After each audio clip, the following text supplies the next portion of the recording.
Right. Hello, everyone. Welcome to the podcast. The Robots Are Coming. This is episode 8.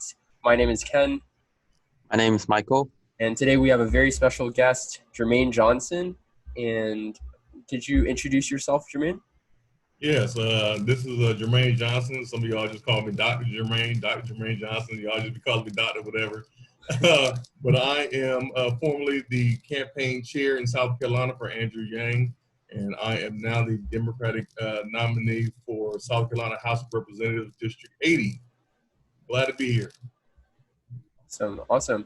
So you were also a member of the Yang Gang, right? Could you tell us about how you got involved with the Yang Gang and how you learned about it? And Who wasn't a member of the Yang Gang, man?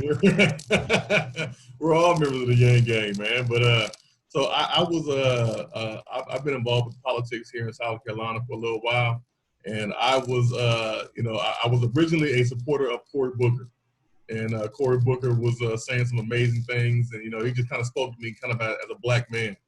But Cory Booker wasn't saying anything different than anybody else was saying. And it just, it didn't really do anything because I started to really do my research, and Cory Booker had me feeling good. And the same thing that Trump supporters, they like Trump because Trump speaks to them and makes them feel good. So I said, I need to support somebody who's really talking about solving the problems on while we're here.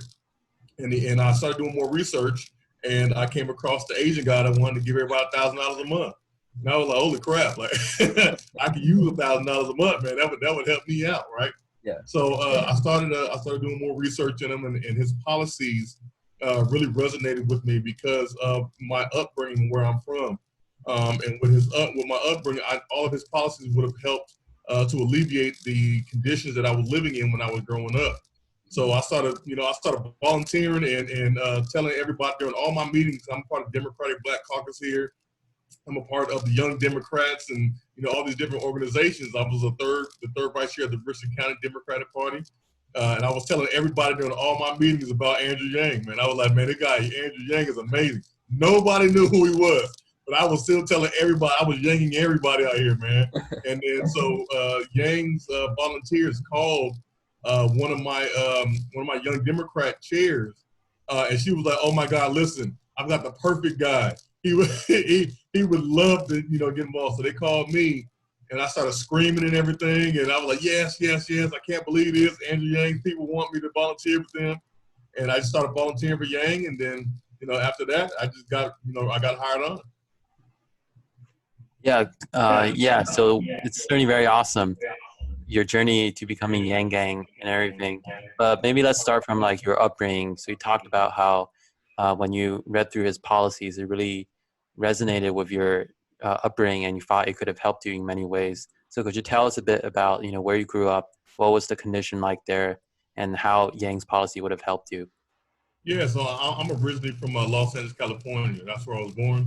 That's where I was pretty much raised at least for the first 15 years of my life.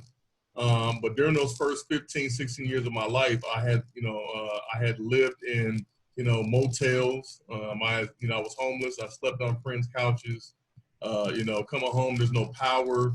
My parents and friends, drugs and jail. So all those different type of situations has kind of shaped my whole viewpoint on things. So traveling around and even going to high school, I ended up going to 7 different high schools. I had a really, really rough upbringing. One of my brothers was killed. He was had drugs and stuff like that, and one of his friends shot him and killed him. So all these different things that are going on. When I started reading about his policies, it made me realize that, hey, maybe I would not have had to go through those things. I made it out and I became a college basketball player. So one of Yang's policies is obviously about marijuana legalization. Well, with that getting rid of the, decriminalizing marijuana, my brothers and family members wouldn't have had to sell marijuana, and they would have gotten money without having to go through that situation. My parents used to fight about, financial situations all the time. So with a UBI, that's an extra $24,000 coming into my household every month. So we wouldn't have had to be homeless. I wouldn't have had to worry about having food on the table. With things like Andrew talking about helping people instead of sending them to jail for drug charges, like, being addicted, he'd rather send them to treatment centers. Well, my parents and my brothers and family members would have been sent to treatment centers rather than going to jail. So, my entire life wouldn't have been different had I had Andrew Yang as a president when I was growing up. All my nieces and nephews, they would not have gone through what they went through. So I can only imagine who I would be today had I grown up with Andrew Yang as the president.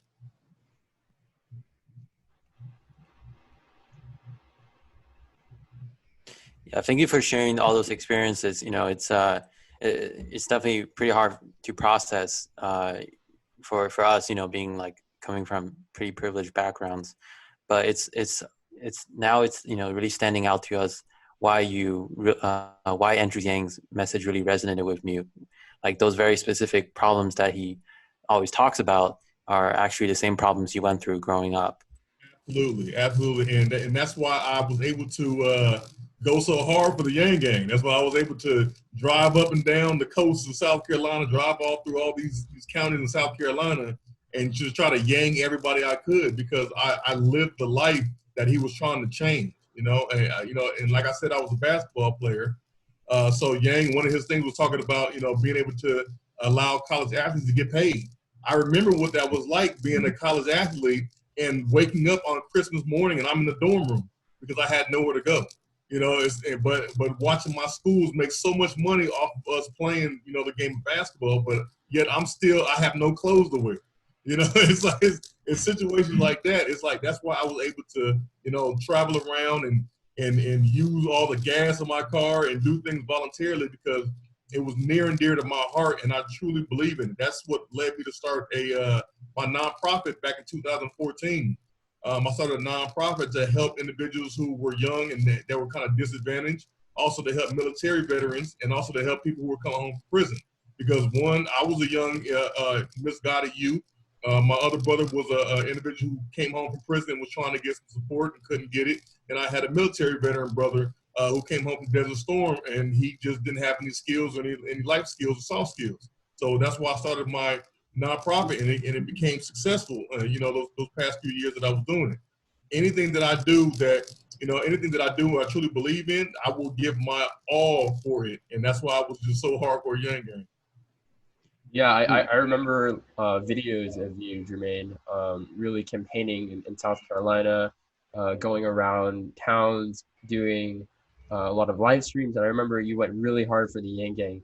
And it was sad to see, Andrew go, like, before it could get to South Carolina, to see, like, the trees. Yeah, it was sad, man. It was sad. I mean, but Zach called me like a week or two before they suspended, and we talked about that they were probably going to suspend. So I knew beforehand. They at least gave me that respect. They didn't just do it out of nowhere and then let me find out. Like, they called me, and I was like the first person to know that they were going to suspend. So I knew what it was going to happen. So were they going to suspend before New Hampshire, or? So it was all based off the numbers of Iowa and New Hampshire. So it was like, all right, if we don't hit this percentage here, then we don't have any. Because Andrew, Andrew's he's the numbers guy. Yeah. So he knows about data. So they said that if we don't get this number, here, we have no path to the presidency. So it was no point to even linger on and keep dragging people along. So that's why they ended up doing that. But I had some good stuff, man. I was telling Tom on Nerds for Yang. Yeah.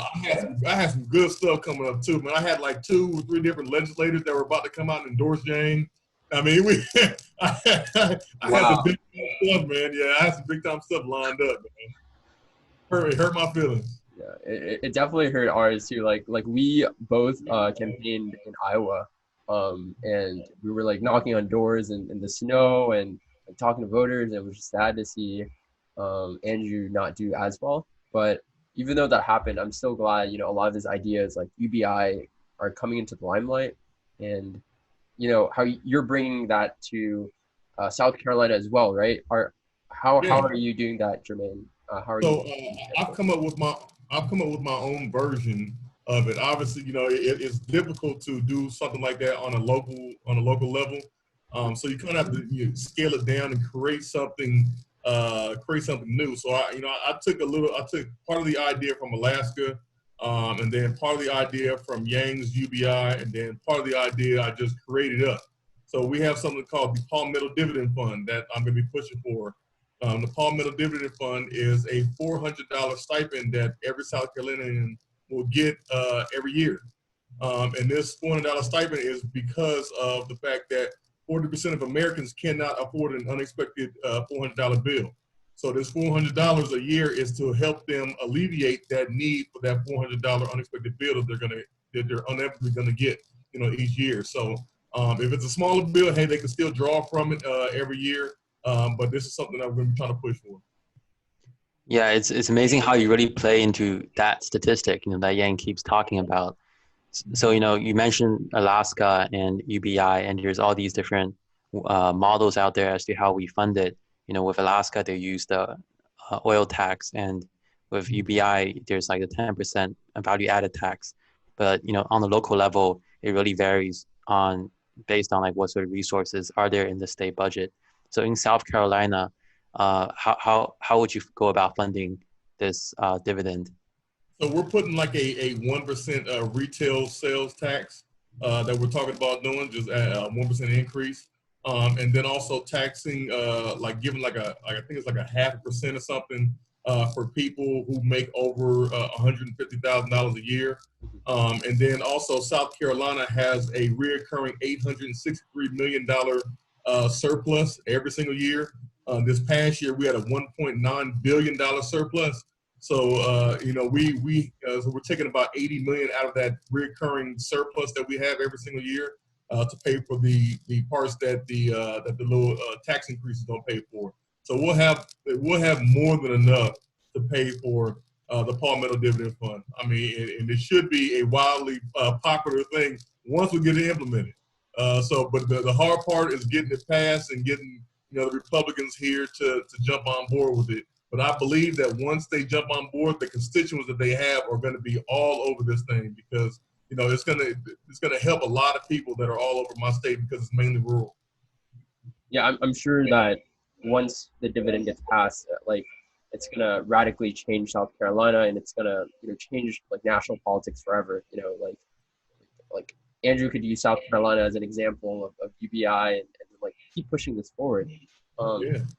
And beyond the policies that you have, Jermaine, of this beginnings of UBI, what are your policies related to technology? So we have a situation in South Carolina because, like I said before, we're mainly rural. So what we want to do is increase broadband access. Just in my district alone, we have between 7,000 to 10,000 people who don't have access to broadband internet. And that's not because of the fact that it's too expensive or anything like that. It's because there's just literally no provider in the area. And that is absolutely ridiculous because if we want to continue to progress in terms of education, we are literally stifling our children's educational opportunities by not allowing them to have, broadband access. And I don't want to just stop at, putting more providers in the areas that, that are lacking. I want to make broadband access free. I want to make it free. I want a universal free Wi-Fi. And the reason why I want that is because kids cannot do their homework if they don't have this Wi-Fi in this new age. So without having Wi-Fi, you're literally telling the kids like, hey, we're going to leave it to chance. And it's not like the teachers in the school district are giving our children options and say, hey, you can turn this in, with paper, or you can turn this in this way. They're like, no, you have to get your work done on the internet, whether you like it or not.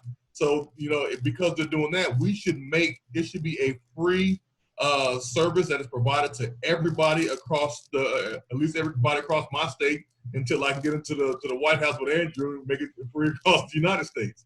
That's something that we need to do. I've also been talking to Andrew about the data, the new data program that he's been talking about. Yeah. I've been talking to Andrew about this way, before he even announced the project. So we were talking about these things, and we're talking about how California is doing the stuff and and that I need to bring this to South Carolina, and I'll also use that as some of the revenue and the fines from those technology companies and those data miners to pay for my Palmetto dividend fund. So we've been talking about that as well. Yes, so I think the common thread that you mentioned with both the his data dividend project and this universal free Wi-Fi idea is the fact that there are certain things that we have to invest in that has to be universal for everyone, and that includes really basic things like water, food on the table, but also Wi-Fi for educational equality, as well as all the data right ideas. So what besides those, what other sort of rights do you think are essential that we provide to every South Carolinian that's not being provided right now? Well, we definitely have to have a Medicaid expansion here in South Carolina. We've got to be able to have health care provided because you got to think if automation. Well, let's just think about this time right now. COVID-19 is hit, and we've got over 40 million Americans that are now out of work. So with these 40 million Americans that are applying for unemployment benefits, where is their health care now? What's going on with this stuff? How are they going to continue to pay for these benefits that their families, are needing at this point? So we have to have this situation should have shown a light on, the need for, universal health care for individuals, because we have got to have it. If I have no job, if automation comes, if a pandemic happens, we still need to be taken care of. We still need to have the right for health care, because nobody will be able to pay for it if a pandemic like this happens again and puts us all out of work. Yes. So, right now we're seeing all these really come together and compound on each other. You have all these, tens of millions of people out of work. Most of the jobs, 40% of jobs aren't coming back. And then, through the summer, in the months ahead, when the unemployment benefits end and the housing moratoriums end, there will be mass evictions, possible new waves of homelessness.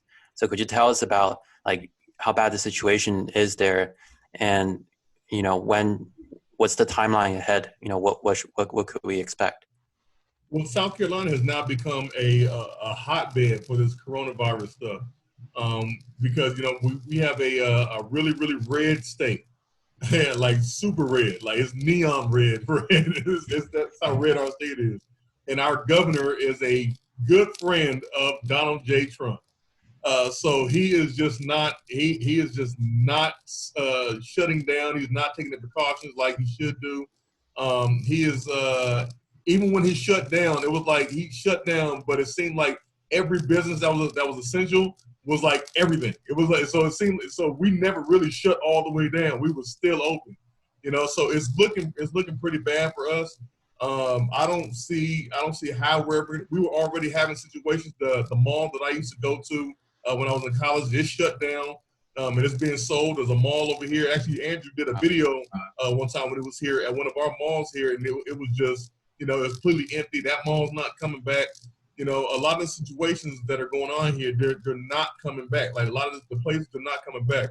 And I just looked at this. I just looked at that article today about how Walmart is looking to remove all the cashiers, and the Walmart in my community is mostly African American. So what's going to happen is once they remove all those cashiers and those workers in my community, it's going to make our community that much worse.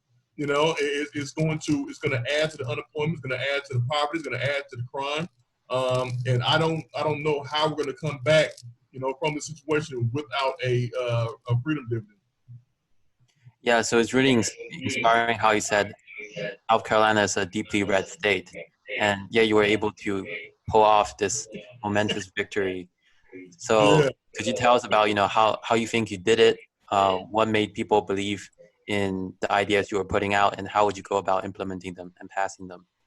Oh man, listen, my win defied the odds, man. It defied the odds. I was just talking to our Democratic Party chairman before I got on here with you all, and he was like, "Man, listen, whatever you all did was amazing, and we need to recreate your team." so A lot of I can give you a lot of stuff was my community wanted to see something new. They wanted to see something different. We had the incumbent. He's been in there for 22 years, and he's literally older than me by 5 decades. 5 decades older than me. So he was already 50 years old when I was born, right? So you know he's the only person that a lot of these people have ever seen, in this position. And they wanted somebody new. I'm going to be the first Black person to hold this seat, and they wanted something new. They wanted somebody younger with fresh ideas, and they wanted to see, how I could implement some new change, and a lot also with my story, and they knew I could be an example for future generations, So that along with lots of social media stuff, doing our millennial stuff, the young people stuff, being all over the internet. And talking to people in my community, and also a lot of the Yang Gang. Because of the Yang Gang made so many phone calls, because the Yang Gang made so many text messages, because, so many people were able to speak up for me and speak out on my behalf, it helped out a lot. I had so many people vouching for me. I had like 20 something endorsements or something. Some ridiculous, it's like, big time leaders like Bakari Sellers, it's like, man, he said, listen, we love the guy that's in it now. However, this is time for Jermaine. This is Jermaine's time. I had people like that were just, in my corner saying like Jermaine is the future of what we need to see here in South Carolina. So having powerful voices like that is what did it for me. Yeah, it's amazing to hear about your run, Jermaine, and how you overcame the odds um, and on that note, I would just want to ask, like, working within the Yang campaign, what did you learn from Andrew Yang's gun? So I learned a few things.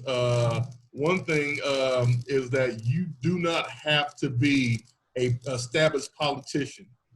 You don't have to be an established politician. You can make the changes you want, right? You can be inspiring, and you can do something, and you can create a movement.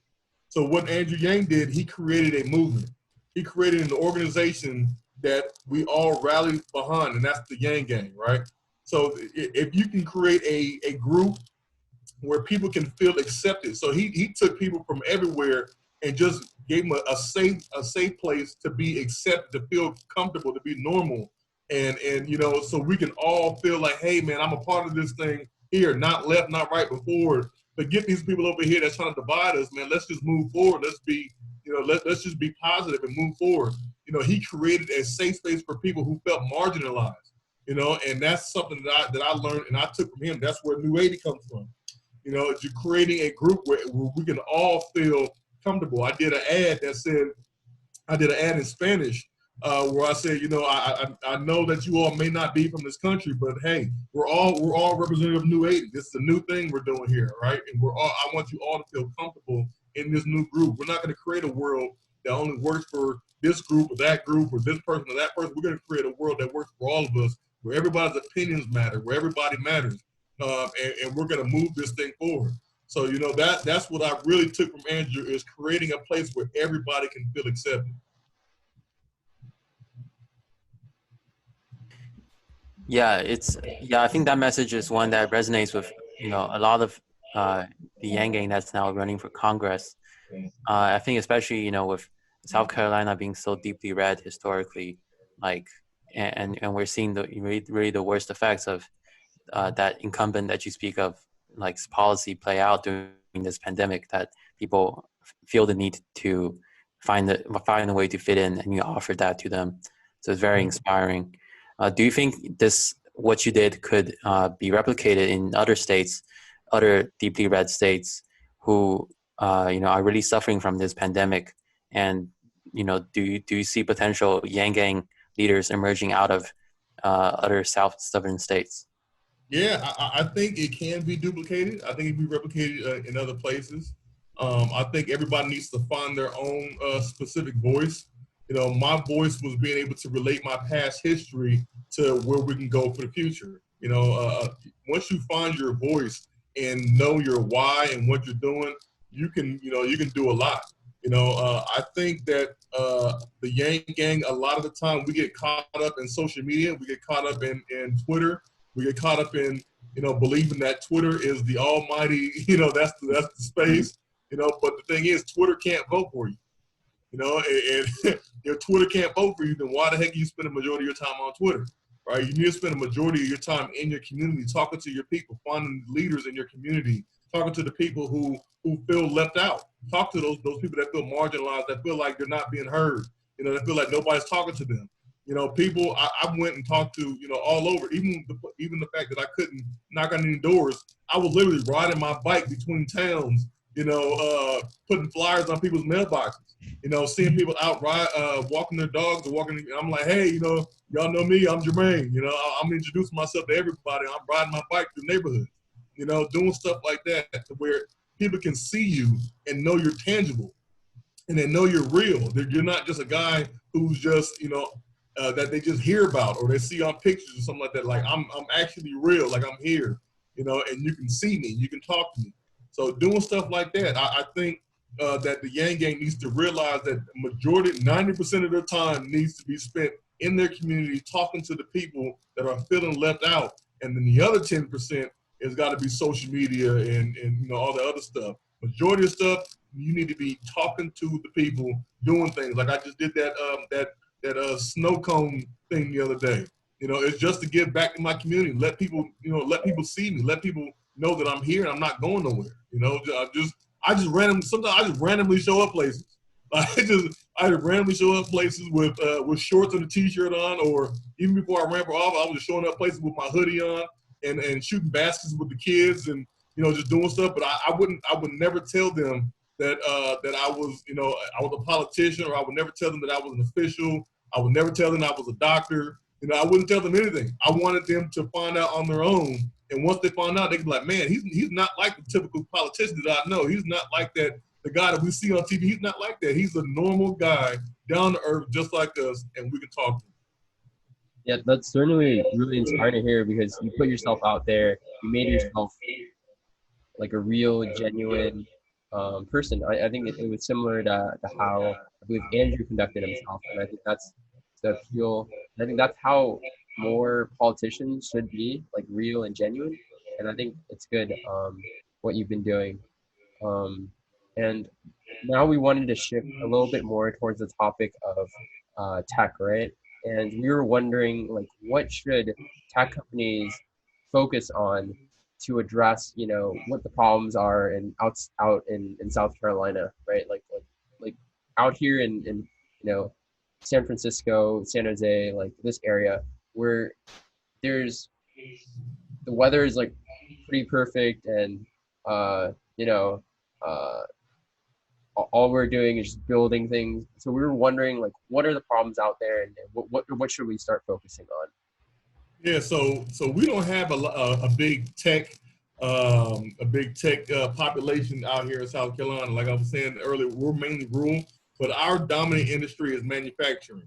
So like mechatronics and things like that, that's a big thing. And I work in I have a consulting firm, and I do workforce development and stuff like that. So when I take these tours on these big old plants like Michelin and these big old places, what I see is big robotic arms and these things like that. So when it comes to tech, I think tech needs to start investing more into these rural communities, because we have a population of people that all they know is manufacturing and all they know is factoring. And if they started to invest into these rural communities with these people who all they know is that they will have a mixture of young and old. They'll have everything that they need in terms of a workforce if they start to invest more in it, instead of just going over them. Because right now they're not even investing in them. They're just complaining about not having a good workforce. They're not investing in any of the workers. They're just complaining. So I think that tech needs to start investing more into the education system. Maybe they need to get involved with your superintendent Molly Spearman and start to help out. And Betsy DeVos, get involved with the education system and kind of partner up with where the future of America is going. We're already, we all know we're behind all these other countries. So we really need to catch up, and we need tech and education to bridge this gap.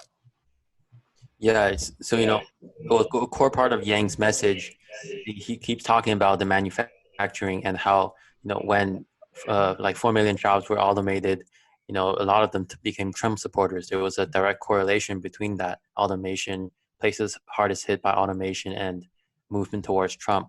So to people of South Carolina, because manufacturing is the biggest industry there, those people who turned into Trump supporters. What do you think they're going through right now?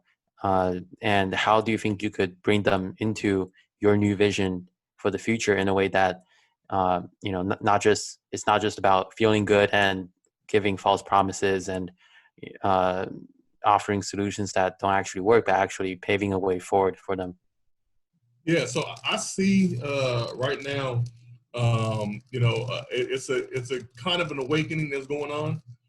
South Carolina, we've got a little bit of it. South Carolina, there's a lot of people here that said, "Hey, Trump is he's a good president. He's good for the economy. However, he's just a bigot and a racist and yada yada yada." But then I also see other people who are like, "Man, this is not the guy who I thought it was going to be." So I see that. But until we get somebody like Yang who can really talk to the actual problems and not speak to their Trump speaks to their insecurities. If we have somebody who's actually talking about the problems that they can believe in, I think things are going to change. But a lot of the people here in South Carolina, because like I was saying, it's so deeply red. When you have so many red people, let's say there's just how we are. So let's say there's 10 Yang gang, right, and one Bernie bro, right. So that one Bernie bro comes into our Yang gang. Are we gonna let that Bernie bro turn us into Bernie bros? Probably not, right? But we have a better chance at turning that Bernie bro into a Yang gang, right? It's just a numbers game, and because there's so many Trump people here, it's hard to really convert them into Yang gang, because once I give them all the facts and the figures and the numbers, they still go back to their communities where everybody in their community is still a Trump person. And it's like, okay, well, all of my power and convincing has just been reverted back to Trump because of the people that they're around. So it's gonna take us getting people one by one, going into communities one by one, and I think we could change some things once we show that things will get better. I believe in 2024 or 2028. If Andrew was to run for president again in 2024 or 2028, I think we make a way bigger splash, if not win the whole damn thing in 2024 or 2028. Do you have any insights as to whether or not Andrew's actually running? Of course I know. I can't tell you. Of course I know. Okay. Well, on a related note, so you said that there are a lot of Trump supporters out there in South Carolina, and we don't see it that much here in California. So we're interested, is there systemic racism or structural racism that led to a lot of these voters becoming Trump supporters, or what is the reasoning for their support? Oh, South Carolina is just historically red. This is where the Civil War was going on, man. Like this stuff has been going on here, and there's absolutely the racism and all those different things. This is where we were flying the Confederate flag at our state house. This is where Dylann Roof killed the 9 people that were worshiping, at Mother Emanuel. A lot of that racism stuff is very prevalent here. The KKK is still here. We're one of 3 states. Before it was one of 4, but we're one of 3 states that does not have a hate crime legislation. So people like Dylann Roof, who killed black people because they were black, can't even be charged with a hate crime because we don't have any hate crime legislation. I'm confident that we're going to change that finally, probably in the next year or so. But as it stands right now, we're one of 3 states: us, Arkansas, and Wyoming. So I mean, it's just some things that need to change, and it's just historically been this way. And it's people, it's not necessarily all of the Republicans are racist. I know a lot of great Republican people here. I know a lot of great ones. I mean, some have given me, big time donation to my campaign. Some have, a lot of them voted for me. A lot of Republicans voted for me. And so it's like, you know, what they see now is they see a future in what I'm talking about, and a whole new type of America that we can build together. You know, I put up a post the other day on July 4th, you know, which is actually my birthday, where it was talking about, you know, July 4th is about being united in this land of opportunity, you know, where somebody like myself, who was a formerly homeless child, can grow up and be the Democratic nominee of South Carolina House District 80, you know, and I got praises from Republicans and Democrats alike. You know, it is about us being united, and I think that's where we're headed right now in South Carolina. I feel really good about where we're going in South Carolina. Yes, so it definitely comes probably as a shock to some of our viewers, like the sort of explicit racism that happens. You know, we talk a lot about these implicit racism, these sort of structural racism that is just ingrained in our economic system. But South Carolina, it's really sort of the extreme end of that, where you have people who are downright like just racist about it, and there's no law to target these hate crimes, like you said. So beyond, you know, passing legislation that I'm sure like you'll work very hard on to make these sorts of hate crimes illegal, what additional steps do we need to take to eliminate maybe some of the more structural economic problems surrounding race in South Carolina? Well, a lot of the things we need to do is we need to make it hit home for the other side of the aisle. You know, we can't, a lot of people don't realize how these things affect anybody until it knocks on their door. You know, nobody really gave a damn about COVID until it happened to somebody they personally knew or happened to them. Then all of a sudden, oh crap, COVID-19 is serious. You know, but you have a lot of people that are like, I don't care about it. You know, that's the problem. I read a book by Dr. Cornel West called Race Matters. And he said that, you know, nothing is going to change until people are saying, you know, right now people are saying, you know, them over there in Chicago have to do something about that problem over there. He says nothing's going to change until we start saying, man, we need to do something about that problem that we have in Chicago, no matter where you are. So until we get on a we type rhetoric, you know, nothing's going to change. So it's about getting in there, somebody like myself, because I mean, I don't want to brag, but I have crossover appeal. You know, so with the crossover appeal that I have, you know, is being able to sit down and have conversations with the other side and say, hey man, you know, let me make this relevant to your specific life. You know, let's talk about this, you know, because when it hits home for you, that's when you're like, you know what, he's right. You know, we need to change something about this, you know, because I can't imagine, you know, growing up in this type of environment or going through this, or my kids going through that. You know, once it hits home and it knocks on your door, then you all of a sudden have a fire lit under your butt. And you're like, man, I got to get this stuff changed. I got to do this stuff. So, you know, I'm a master at really talking to people to get them to see things from the other side. Yeah, speaking of Cornel West, you know, he did mention that, you know, we're seeing a lot of Black people in high places, but when it comes to the actual actions being done, you know, what are those changes being propagated through the entire system that actually result in meaningful change? So in your opinion, you know, moving ahead, what sort of policies will you pass that actually help eliminate some of these more structural issues and help everyone be united behind a common set of solutions? All right, so one of the things what I want to do, and this pretty much, this will help everybody in South Carolina, but specifically it will help the people of my community. So in my district, what we see a lot of is gentrification, right? So with gentrification, when they're moving these people out, making the taxes, all that stuff, right? So I have an aging population in my district. So because of this aging population I have in my district, a lot of the individuals are passing on. All right. So when they pass away, you know, because this is a rural district, none of the young people want to stay there. So the young people, they get up and they move to Charlotte, or they move to Atlanta, or they at least move to another part of the county. And they don't want to come back. They don't want to take ownership of this land that's down there in these rural communities where there's nothing at, like there's no internet, right? So they're like, forget that. So the taxes on the property go unpaid. And when the taxes go unpaid, they end up in these tax sales at the end of the year. And these big developers are coming there and they're buying these you know, big plots of land for pennies on the dollar. And when they do that, now they just sit on this big land, these big white developers sit on this land, and then they wait and they rezone it and they want to start building something different. And it's going to drop up the price of the land in the surrounding areas, and it's going to cause gentrification. All right, so one of the things that I want to do, because we have, in my community, we have one of the largest populations of Black land ownership in the country.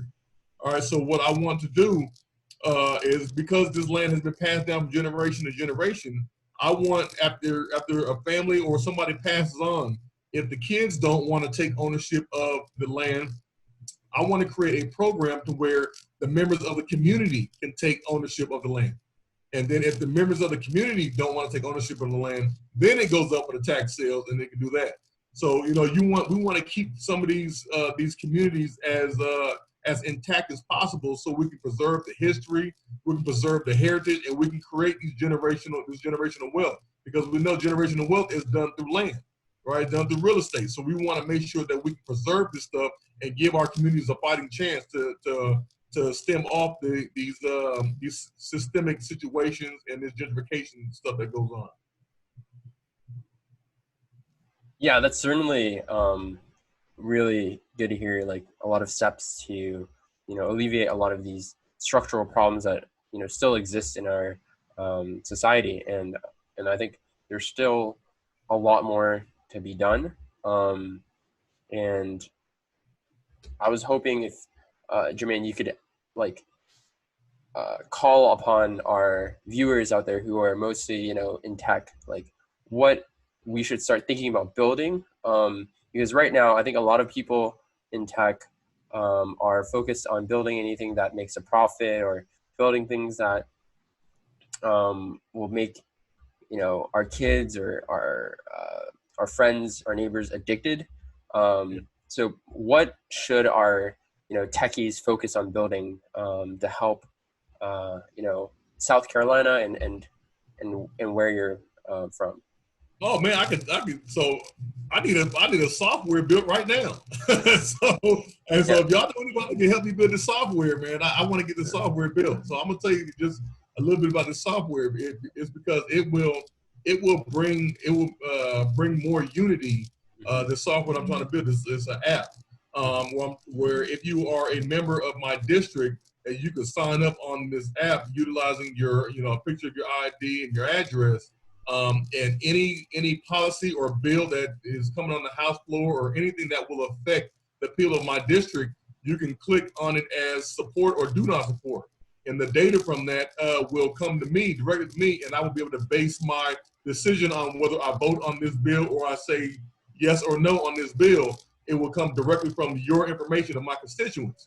So this is something that I want to build. So there's no other politicians that are doing that, right? So I want to do that because that is true democracy. That's not me speaking on my, on the behalf of my constituents. That's my constituents actively telling me every single day, hey, Jermaine, this is how we want you to vote. This is how we want you to speak. This is what we want you to say is good. This is what we believe is good for us. I'm not here to tell you what's best for you. I'm here for you to tell me what's best for you. So that's what I want my constituents to do. So that, if anybody can help me build that, man, I'm trying to get that built immediately, man. So when I get in there, I can have this ready to rock and roll. But in terms of building other things, we have a lot of problems, like down here in Denmark, South Carolina, where the water is messed up. And if we can get some things to help out with the environmental issues that we have in South Carolina, if tech can come up with something to give us something to help, find the impurities in the water and locate the problem and how to fix the problem, we'd love that too. That would help alleviate some of these issues that we have. Yeah, and back to your first idea, Dr. Jermaine, on helping voters pick ideas. I think Tom, the part of the Yang Gang, he actually proposed an app to fundraise and help a lot of Yang Gang candidates, and I think that would be a really great idea. And I think he's on the works of making such an app come to life. I need it. I had talked to somebody, told me to cost between 15 to 20,000 to get it built. But I'm sure the people in the Yang Gang can do that. So if everybody help you build that software and that app, man, that'd be great. Yeah, for sure, for sure. If you have that idea in mind, you can, send us an email, and we'll be willing to take a look into it and see if it's possible. Yeah. Mm. And let's see. Yeah. So I can ask something. With like CrowdPath, it's an app where you could essentially donate to candidates whose ideas you support, mostly progressive candidates.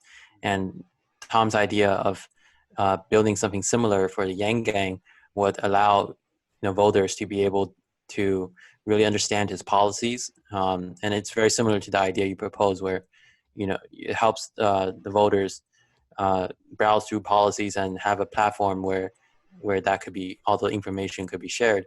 Because I think like a lot of people, like you said, they're having this moment of awakening to Yang's ideas, but they want to see like the tangible steps that Yang wants to take. And Yang 2020's website maybe fell out of favor a bit after he suspended his campaign. But in order for the policies to really live on, we should have maybe such an app that people can go on and be like, oh, this is like the default humanity forward app with all the latest policies and debates that's happening.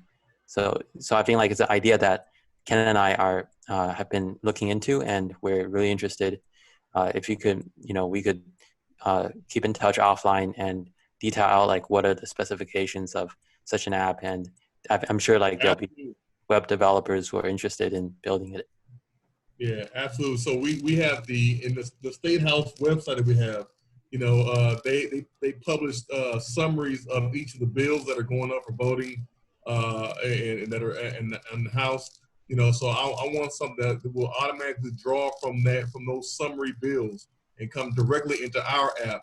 And once you and your phone should get a notification every time a new summary is posted, and you will be able to go in there and read the summary of what it is and what it's all about, and be able to click support, do not support, and then have a comment box where you can type in, this is why I said I support it, this is why I said I do not support it, and you click submit, and I get all this stuff, and it comes on my end. Of course, the back end, I get all the graphs of the percentages of people saying this or that, and all the comments come out. So I need all that, man. But I think that'd be awesome. I think that's true democracy. I believe that's true democracy, and I believe that everybody will feel like their voices are being heard or something like that.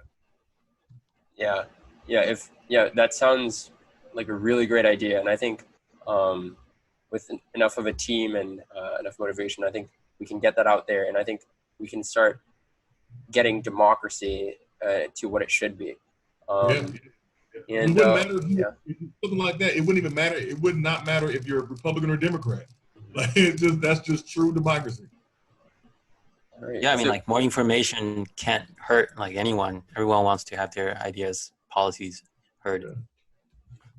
So before we end this podcast, Dr. Jermaine, do you have any lasting advice for viewers? Any life lessons you've had that you want to bestow? Your past does not define your future, young people. It does not define your future. You can be who you want to be. You can do what you want to do. You can go where you want to go. You can make mistakes and come back from them. You can still be just as great, and you can be better than me. And I'm letting you all know that. If you have a dream, if you want to run for office, do it. Literally everything that I have put my mind to, I have literally done it. It's crazy. Like, I wanted to be a professional basketball player. I was a professional basketball player. Like, I hated school, but then I grew up. I said, man, I want to be a professor. I am a professor. I said, man, I want to start a nonprofit. I started a nonprofit. I said, I want to own a 1991 convertible Chevy Camaro. I own a 1991 convertible Chevy Camaro. I said that I wanted to have my own business. I now have my own business. So it's literally anything that and it's cliche as it sounds, anything that you put your mind to, you can achieve it.